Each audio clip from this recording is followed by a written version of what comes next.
Nobody tells you this when you start a business, but branding is going to consume you.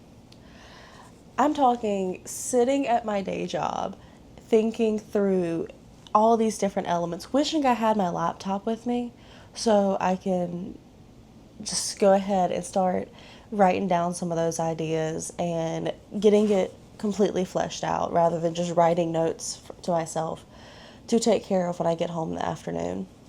And maybe it's the fact that I am a marketing girly and I have a degree in marketing and that I do think through a lot of this branding concept, a lot of these marketing concepts before committing to them. But the branding conversation never stops.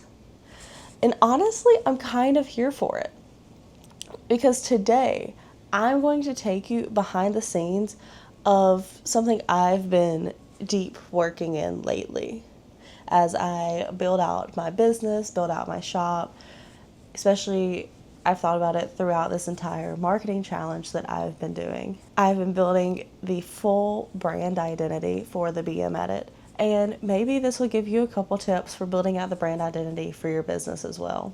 I'm going to tell you how I built out the full brand identity for the BM Edit, and I'm talking fonts, colors, brand photos, all of it. So grab a drink, sit back, and come along on this ride with me. Before I get into my specific journey, I want to talk about why branding is such a big deal. Because as creative people, as artists, I feel like we kind of put it on the back burner and like, hey, this is something I don't actually need right now. It's not that big of a deal if I skip it, but it is a big deal, and this is why. Because I know when you're selling your art, you don't want to have to think about brand colors and fonts and getting your logo just right. And although those technically are kind of living documents, it's something you want to try to get right early on so that way you're not having to do a full rebrand later. Because when you're in the early stages of building your art business, all of these branding conversations feel like a distraction when you're just running for that first sale or even the second or the third. I've only really gotten one sale for my business, so it's not like this is something that brings in a lot of people early on, but it's what will make your brand recognizable in the long run. Think about it this way. When I mention McDonald's, what do you see? You think of the golden arches for the M, right? Like automatically. You didn't even really have to think, McDonald's. But obviously the golden arches of the M is the most recognizable. Now, Nike. Just Do It is one of the things that always comes top of mind for me along with that swoosh. But Just Do It is also, those two things are synonymous with the brand. You think of Just Do It, you think of Nike. Now for Apple, we have that clean white and silver brand colors with the apple, and so as soon as you see that apple with a bite taken out of it, you think of Apple immediately. It's instantaneous, and obviously it's probably because Apple is everywhere, but it's that branding that makes it instantly recognizable. I have one more in another retail space, and this one has more of a classic vibe in my opinion, but Tommy Hilfiger. As soon as I think of Tommy Hilfiger, I don't picture their logo. I don't picture, like, I can kind of feel their vibe of classy, refined, everything like that. But when I think of Tommy Hilfiger, I think of just the colors red, white, and blue because those colors are so ingrained in everything they do. It's actually kind of like their primary color palette sometimes. That recognition didn't happen by accident. It happened because each of those brands made intentional decisions to create something and to use it so synonymously with everything that they do. So that way, as soon as you think of their company, you see that branding, or as soon as you see that branding, you think of their company. Those two things work in conjunction with each other, and without one, you can't have the other. Look, now I know for branding, for me, I'm talking about just some little watercolor shop on the Gulf Coast. I'm not talking about some Fortune 500 company that I just listed examples off of. I know at this point in my business that branding is not a big deal. However, if I want to reach goals that I haven't even set for myself yet, to make my business larger and reach more people with my art and maybe sell more wholesale products with my art, I need to start thinking about the big picture items early on.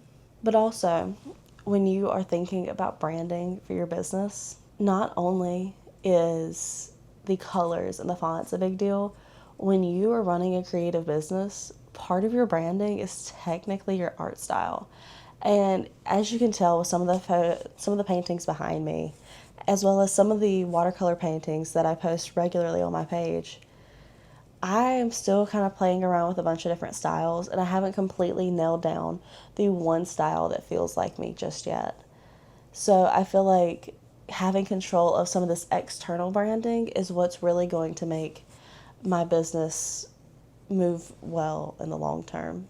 Basically, what I'm trying to build right now with the BM Edit is something that people can recognize before they even see my name. Just the colors, the style, the meaning, they see that and they know that it's mine. I know that as artists, that's something that is unimaginable or something that's actually a little difficult to think about, but it could help your business in the long run, especially if it's something that you like to expand just outside of your geographic area.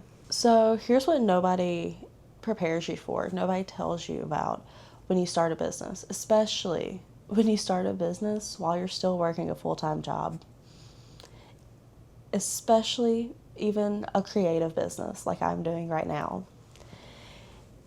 It lives in your brain all the time. I'll be at work creating ideas for maybe my next product line or my next couple paintings. I'll be driving home thinking about how I'm going to shoot my next product photos. There's genuinely not enough time, it seems like, to get everything done. And honestly, that used to really stress me out. And that is honestly a little scary to think about. That something I love and I obsess over so much stressed me out. But it's the reality of running your own business, and it's the reality of starting a business up from scratch, especially when it's in the very early stages and you're trying to get every single little detail right. But all of this chaos and stress and obsession I've been thinking of nonstop, I've been trying to reframe it. Like, the obsession means that I care. It means it's working. It means that I've built something and I'm still building something that I am invested in. Because if I'm not invested in my brand, in my work, in my company, how can I stay invested in the long term to build it to what I want to see it as within the next 1, 3, 5, even 10 years down the road? And right now, the top of mind task is getting this branding right. Because everything else, the Etsy listings, the wholesale, the art I create every single day, all of that lives right on top of that branding. And if the brand feels off, everything else kind of feels a little off in the process. And like I said, I'm still building out my art style and figuring out what type of art works best for me. But while I'm figuring that out, I'm figuring out my brand as well. Now let's get into it. The first thing I jumped into when building out my branding was trying to get a good font pairing right, which I feel like kind of sounds stupid. Oh, the first thing I worked on for my business was fonts. That sounds so goofy to say out loud, but you kind of need to figure it out because it makes all of your branding consistent, but also, especially since all of us have names within our logos, because, building a creative business and part of you is in that name and part of your art is in that name. I was playing around with a couple different fonts, trying to figure out what worked best for mine. And I knew I didn't want just one font because I needed a logo that worked well across the multiple different creative streams that I have. Because as much as I love creating art, creating paintings, whether they're acrylic or watercolor, I needed something that could work with the painting, sketching, everything like that side of my business, but also can translate well with the photography side of my business, because a lot of my paintings are inspired by that photography that I do. And that was honestly something that was a struggle. And so I spent some time sitting with it, finding something that felt creative enough to really like bring in the vibes of me rather than just trying to fit my business. I wanted something that felt like me. And that's how I settled on the fonts that you see right here. I can't remember right now what they're called in Adobe or in Google Fonts where I downloaded them. I was really playing with them a lot there, trying to get the font right, because when I was creating the logo, I didn't just put the straight up text down. I also slimmed it a little bit, made things a little bit bigger, a little bit smaller, so I can really make that logo my own. So this is where I settled on with that and the brand colors that we'll go over here shortly right behind it, because I think that that colorway and the kind of herringbone pattern is so lovely. With my branding, one of the things I kept trying to think of is, does this feel like me? Does this feel like the Gulf Coast that inspires my art regularly? Is this something that I want to live with long term? Next up after the fonts was nailing down that color palette. And honestly, I'm going to be real with you. The color palette was one of the first things I played with.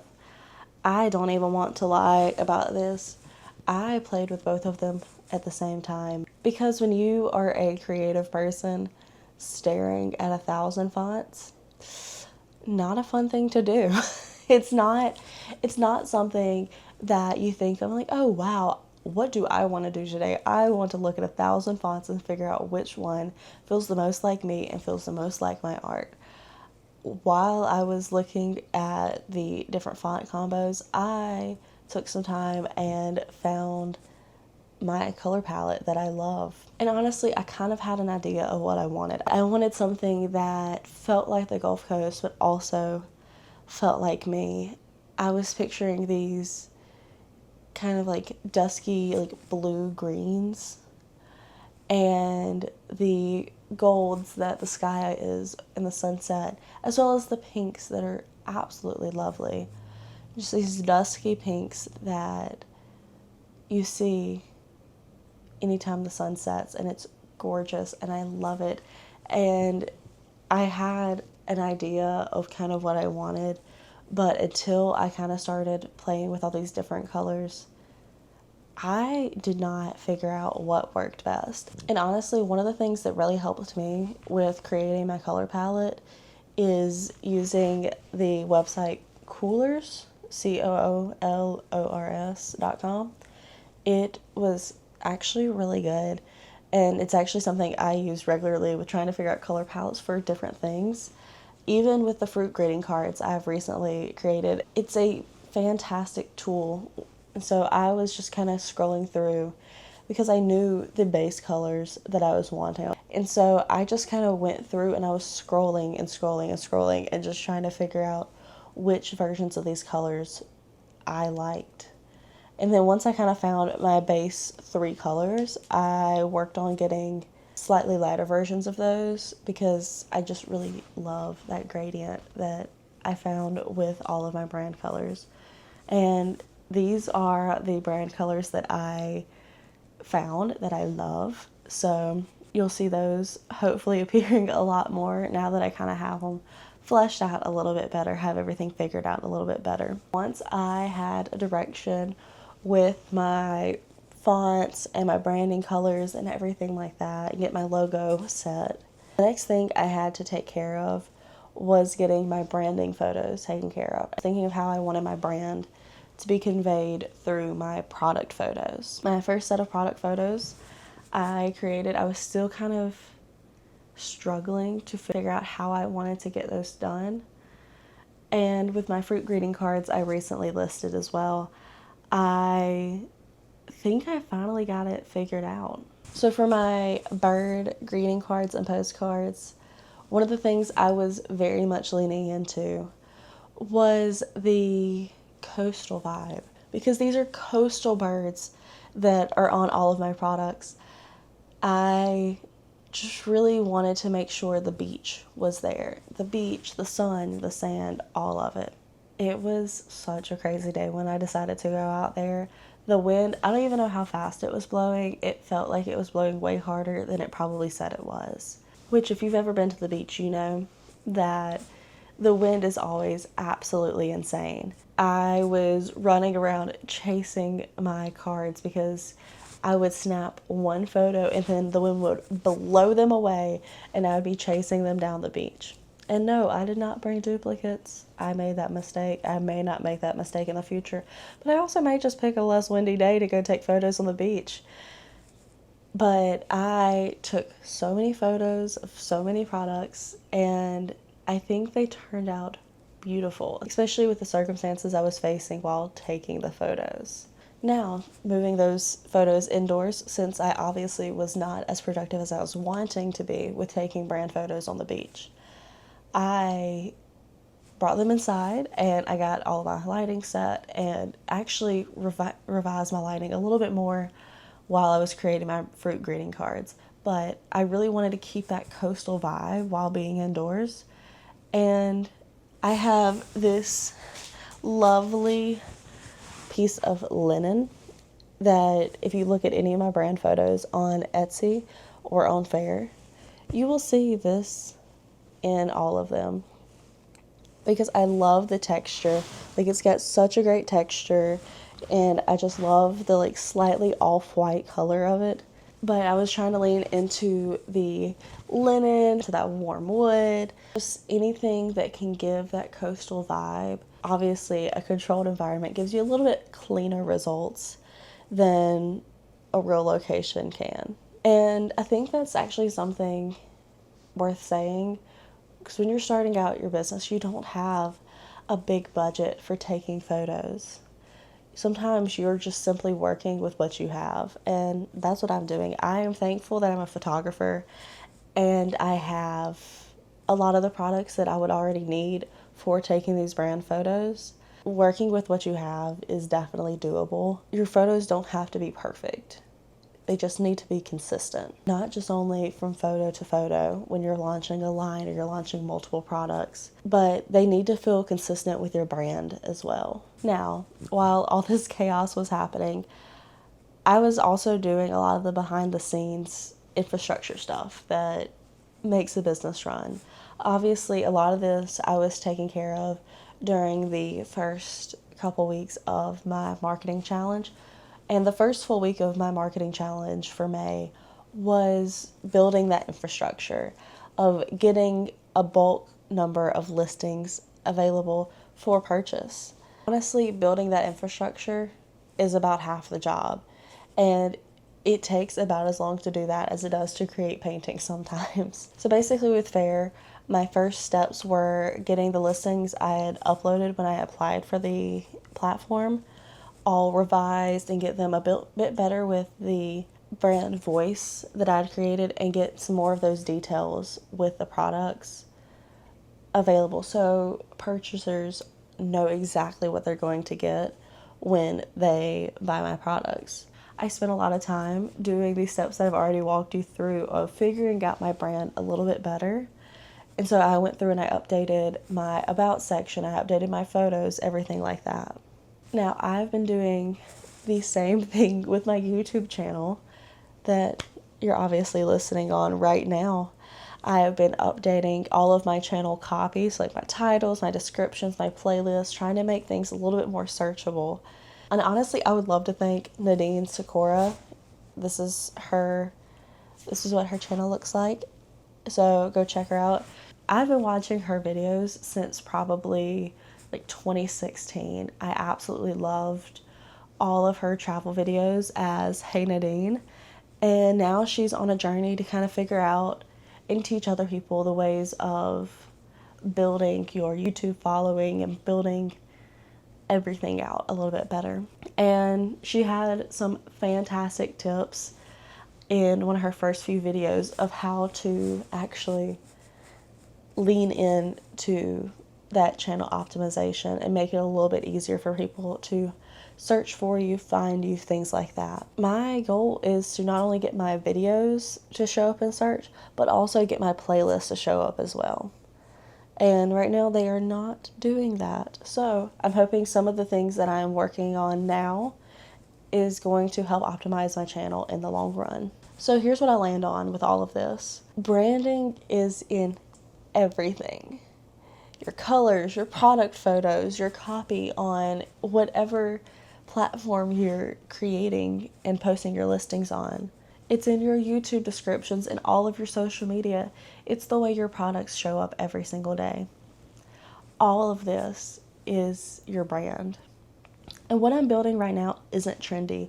I don't want the BM edit to show up looking like every other coastal brand on Etsy or Faire or anywhere, honestly.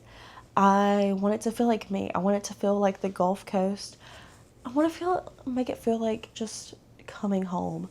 Whether you've moved away and would like a slice of this Gulf Coast life in your home every single day, or you just simply want to gift someone the Gulf Coast life who's never experienced it. Here's the practical thing I want to leave you with, though, especially if you're in the early stages of building your business.